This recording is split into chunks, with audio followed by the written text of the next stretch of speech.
Hello, my name is Betty. Welcome here. I'm going to be sharing my IVF journey. I'm currently a single mum by choice with a 6-year-old in Sydney, Australia. I had him with an unknown donor through IVF, and fortunately for me, I got pregnant on the first transfer. Even though I was 39 years old, I had no history of pregnancy and a very low fertility. Currently, I am at a stage where I'm thinking of having baby number 2. I'm 46, and currently I have 3 eggs in storage from when I was 36 years old. In 2016, I did an egg cultivation. I got 9 eggs, and I've used 6 of them. And I've also got some sperm frozen from the donor that I had my son with. So I prepped myself a lot with mindset. And basically since I started on this YouTube channel, basically it's been in the works in my mind that I want to be a coach, and it has been in my mind, and that's why it took me about a year to, and really strongly the last 6 months, to be helping women build up confidence, build up their beliefs, let go of their old stories that we all cling to as children, and we bring them on autopilot into our adult lives.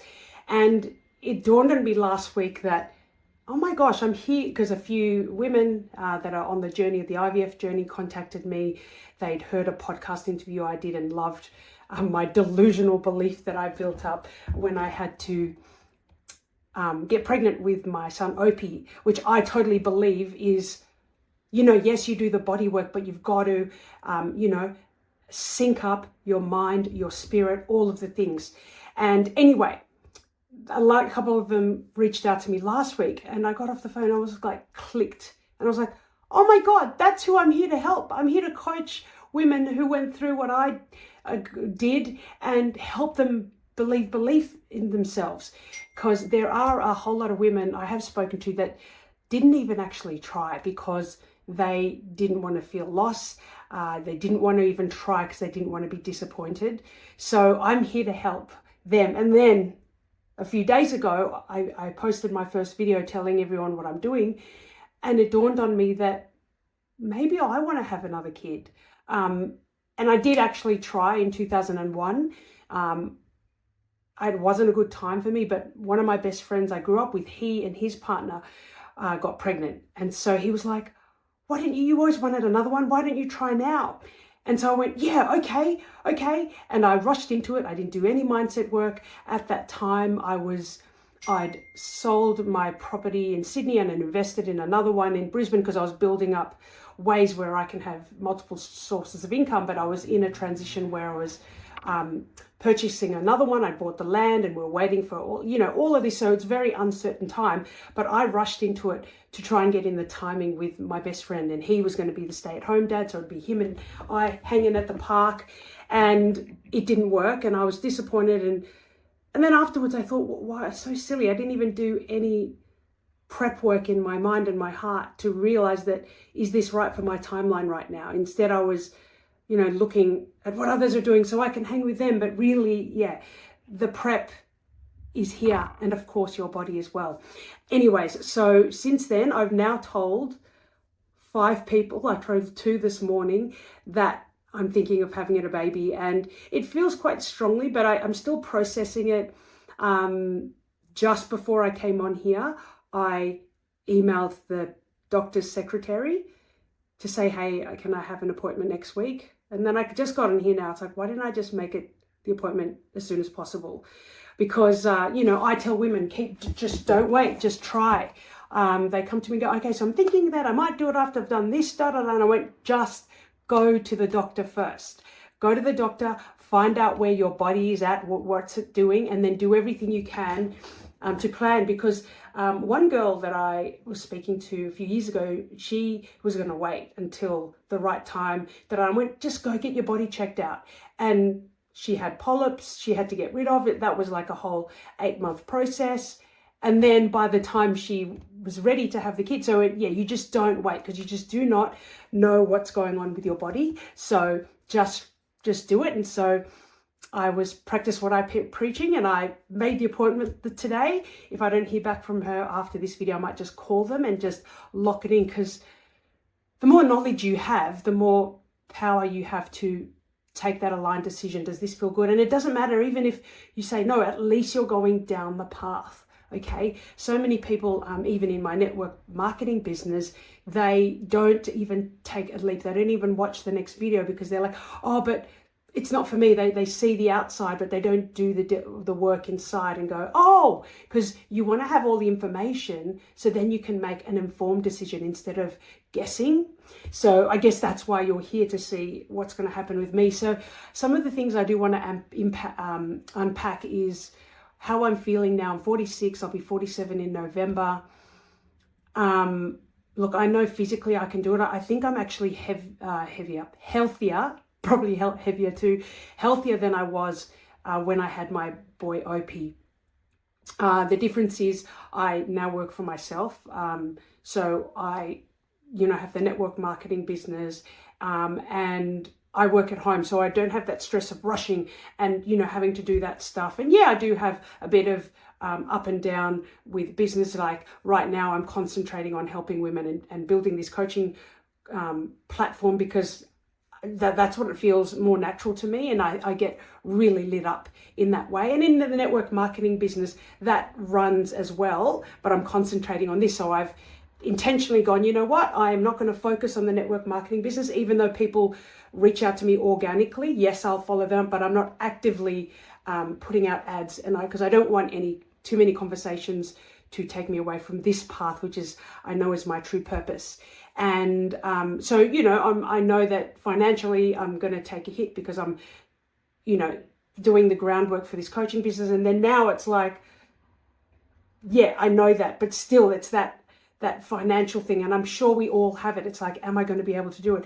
Having 2 kids, I'm going to be paying for more things, and I'll have limited time. But then again, there's always pros and cons to everything, because then I know, like, when you do become a mum, oh my God, don't you get freaking organized? Like, you look at your finances properly, you go, why am I paying this subscription? I haven't even used it for 2 years. You start really nailing everything and being super organized, which we should already do as people. But when you've got another child coming in, and you've got to just get your ducks in a row and get your shit sorted. So that's one good advantage of it. And, there is an aspect there that I always go by the thought of, like, everything always works out, and it always works out. It really does. Okay. Like, yes, I was a solo mum, but if I didn't become a solo mum, I'd probably still be working on film sets, working 60, 70-hour weeks, traveling all over the world. Probably still didn't hold down a relationship because I'm always traveling and working so many long hours, that I wouldn't have come to finding a network marketing business where I could pull back, and then I wouldn't have come to here to find my true purpose, to help others do the same thing and breathe belief in them, or help them realize that they have got the power. So everything always happens for a reason. But then now when I'm like going for it again, it's like, I'm saying everything's happening for a reason, but I do need to build up the belief more in me. And since I've been writing out like ideas of what I want to write in the courses, like what would help me if I had to do it again back then. And of course, I didn't have the kid back then when I was trying, but like for me, I'm like, I'll do guided meditations, I'll do affirmations, so like you can listen to them, because I'm guessing most of you work. So I had to do all these techniques even for my network marketing business while I was doing that on the side, and trying to build that business and working full time. There's techniques that I use to keep my energy levels up. So I was creating all of those things, and I'm like, oh my God, I think I want to have one. Oh my goodness. And anyways, so so there's some hesitation, knowing that, look, it's much easier now with a 6-year-old. It comes with different challenges, like, oh my God, he's so energetic and not falling asleep till 10. I'm falling asleep before him sometimes. And how easy it is, how we talk, and now it's like, babe, but I loved that first year of, like, I loved when the baby was little, and yeah, I loved especially the first 6 months. It was beautiful, nurturing for him and for me, and coming into this new role as a mama. There's the financial thing. And it's funny, I do a lot of abundance mindset as well. But now that I'm actually thinking about doing this, it just feels even harder to do. So as I share the value that will help me reprogram, okay, because of course we all have this heart desire, but it's so easy when we start the fear cups creeping up, we start going from here to our mind. So that's things, if I know you've got to rewire your mind to make sure you free it and block it. And then of course, when emotions come up, you release, let them be there, because they're there for a reason, but you can be aware of them and then break the pattern so you can be free out. So those are things I'll be working through. Another doubt, a little bit of a doubt, thinking, yeah, I'm 47 at the end of the year, a little bit of that body thing, but I honestly, like, if it's meant to happen, it's meant to happen. And your mind and your heart can do so much to your body, but you know, I might just go through the process. We'll see how it goes with the doctor. Even when I had OP, she was always really, not despondent, but just very neutral, going, and you're this, okay, your AMH is whatever, 9, blah, blah, blah. And I'm like, yeah. And she goes, oh, have you ever been pregnant? And I'm like, no. And she's like, So she doesn't give anything away, doesn't give any hope, just is neutral. But I guess that's what you have to be, because you can't promise people a baby, for sure.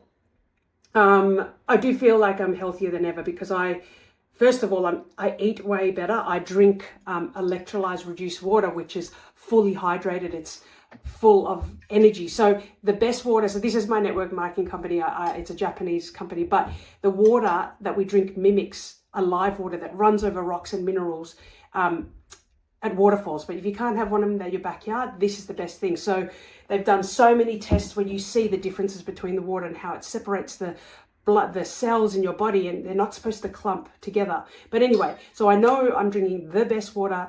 I feel so much more energetic than I did, you know, back when I was in 2018, when I actually got pregnant. So I feel like, yes, my health is top notch. Okay. And what are the other doubts? Yeah, just the little normal things like, oh, I'm going to have to move to another place. Or I was even thinking last night, where will I put the cot? Maybe I'll have to move my desk out. And then I'm like, maybe we'll just have to move. And all of those things come into play. I have been very conscious. I don't want to tell my family yet, unless they watch these YouTube videos, because I know they'll always want to look out for me. Just remember that every time your family go, but have you thought about this? Have you thought about what are you going to do with him? And la, la, la, la. That's all just logistics, okay? And that, just be wary, I find, just be wary of who you tell, because as you're building your belief, you don't want them to plant a seed in you. Because it's like when you get a label and someone says, oh, you're in the stages of perimenopause. So these are the symptoms, A, B, C, D, D, D, and then you go to Google and you start, oh, that's why I was feeling hot and flushed. Oh, I'm going through perimenopause. And it's like you're starting to manifest those symptoms, when really you could look back and go, oh, actually, I haven't slept properly for 4 days. Oh, and I've eaten crap, and I haven't been drinking enough water. Maybe that's just it.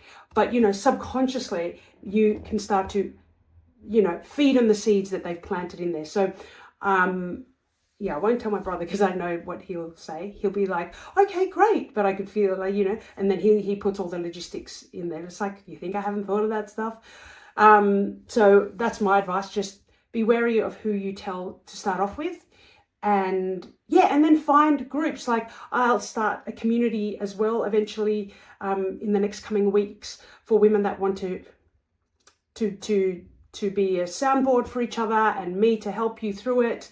And what I found as well when I was thinking about having OP, so in 2017, I was actively like going into solo mums by choice wannabe groups. And I found that there was like, I'd have so much hope and energy, would be up and and then I'd go in there, read messages and people saying, it didn't work for me. I don't know if I'm going to try again. It's so expensive. And, you know, even I would reply and say, I'm sorry to hear, la, la, la. But what that did for my energy went from here, my hope was up here, and then it would go down. So be wary of what containers you're in. And if you're in my container that I'm going to create, it's going to be, yes, going to hold space, safe space for you to let go and say the things, but there will also be moving through it and, looking at a good perspective. Like even for people that, I spoke to a lady last week that she went through the IVF journey for years, and then she came to an acceptance that it wasn't going to happen. She said, well, my journey is to help women through it in the way that I do it. She does like healing, like sound healing. So everyone, and you've just got to see life from that perspective. Like everything happens for a reason. Everything is in the universe, or whatever you want to call it. Everything conspires in your favor. Like if you didn't get that dream job, okay, that you thought was a dream job, another door opens that is way better than you would have imagined. So there's always a reason, and there's a reason why I didn't get pregnant in 2021. Okay, I wasn't ready. I was still not, I guess, spiritually or awakened and more conscious about things. And now I feel ready. I actually feel ready now that I'm actually making this video and sharing it. This is such a great release to just let it out and just talk freely. And you can do that too. Like even if you just journal, I leave myself a lot of voice notes, especially if I'm on the go or I'm about to go to bed and I just don't want to turn the light on, and I'll just like leave my voice note and say, today I was proud of myself for this, and this is what I'm thinking about, la la la, da da da. You just get it out, okay? And there's something that happens when you voice it as well, okay? You're putting it out there, you're releasing it, you're co-creating with what's in your heart. So what other doubts do I have?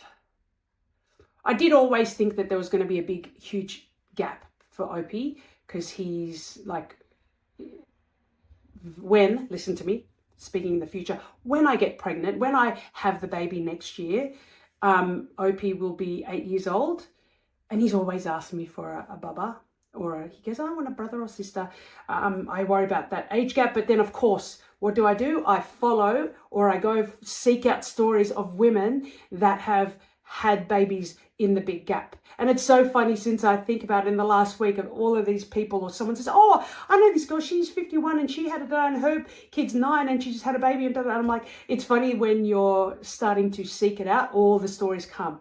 And you seek out the stories where someone's succeeded in that way, and you cling to those, okay? Because if you start to doubt on your belief, borrow someone else's for the time being, okay? And then when you've achieved your outcome or whatever it is, then you can be the beacon for someone else and the inspiration for someone else. What else am I doubting? Yeah, it's the financial thing, I think, is the main thing for me, but I'm just going to trust in the process. And I feel like, because now I'm really feeling true to the angle that I'm helping people with, that it will just work out. It feels the most natural to me to do this. And I know with my network marketing company, like there was a reason why I started that, because with a network marketing company, it requires you to appear authentic online, to share your values authentically, and just be truthful and honest about what it is. But the authentic part, I'm like, who am I? What do I say? And then the validation, I was always wanting likes, and I feel like actually I've let go of it a lot of it now, but when I first had Opie, I had a lot of shame, even telling people. I was whispering. I didn't want to tell too many people, because especially no one at work. I don't think I told anyone at work, but I was a freelancer in the film industry, so there was no one set crew that I was working with. But that shame and guilt, like, oh, you're single. Like even when you go to a party, you go to a family thing, they're like, have you got a boyfriend? Oh, and then you're like, even if you felt pretty strong being there in your own frame, and you walk away going, oh, I'm single.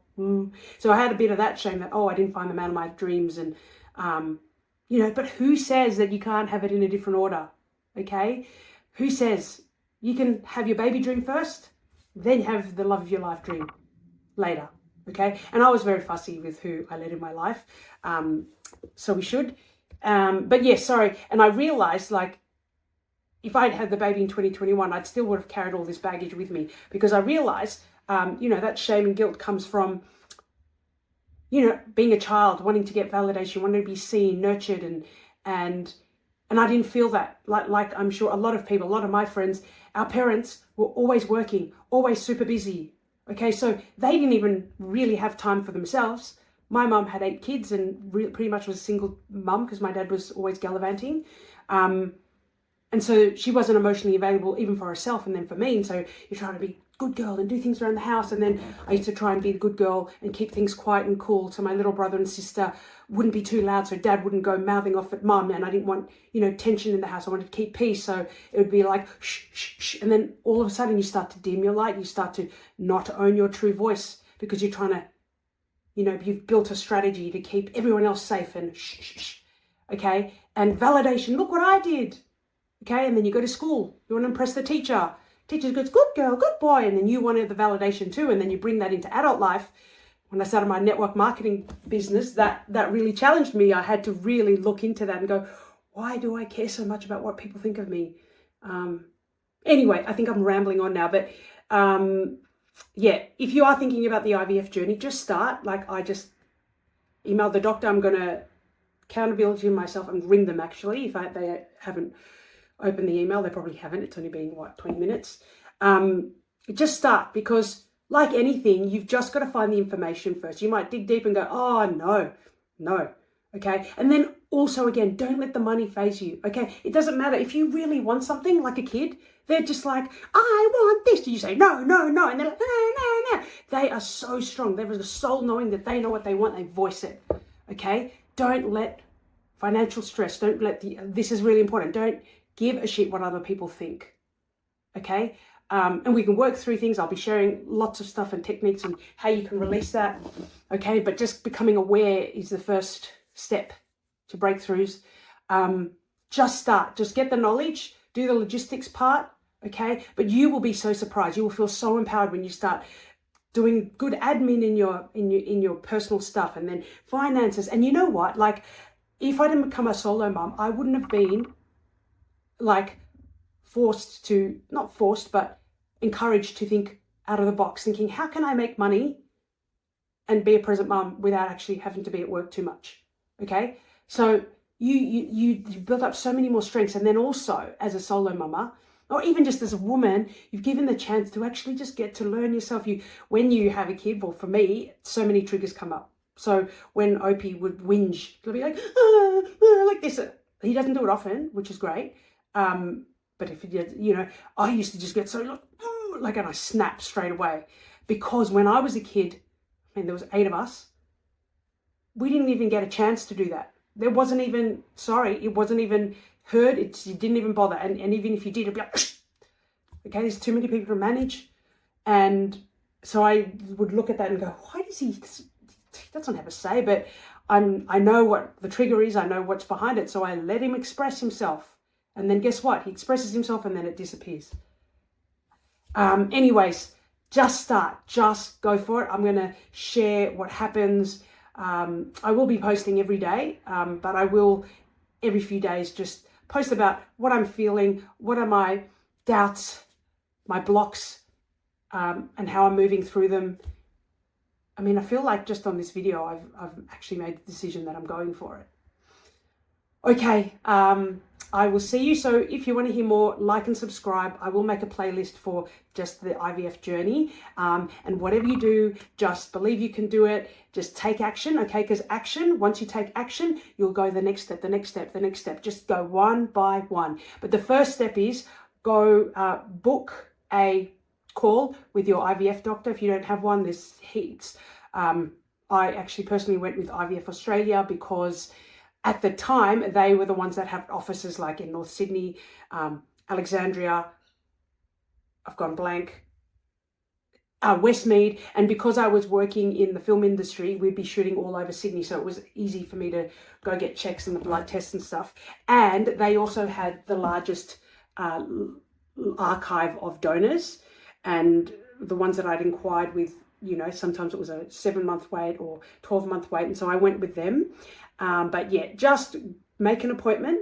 Of course, if you don't feel good with that first doctor, just go to another one. And then they'll probably, when you've made the appointment, they will ask you to bring a reference letter from the GP, which is what I'm going to organize today as well.